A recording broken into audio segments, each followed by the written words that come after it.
Today I am scared, my hands shake, my heart beats fast, my mind says stop, don't speak.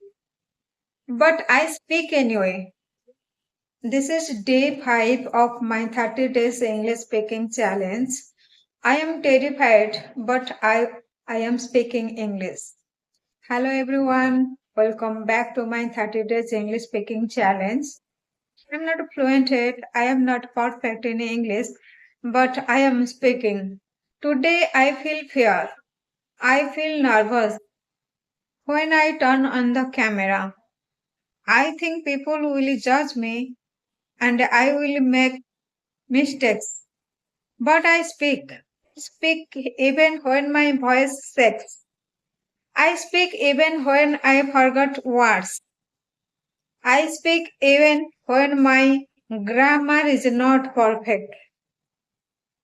Because fear is normal, quitting is easy, but growth is uncomfortable.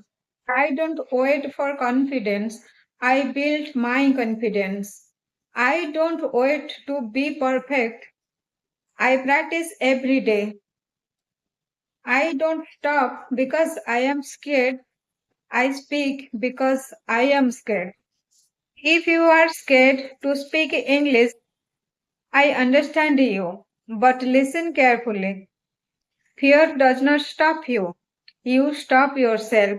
So today speak only one sentence, just one. Progress is not perfection. If you want to watch day 6 video of my 30 days English speaking challenge, please subscribe my channel and thank you for watching my video.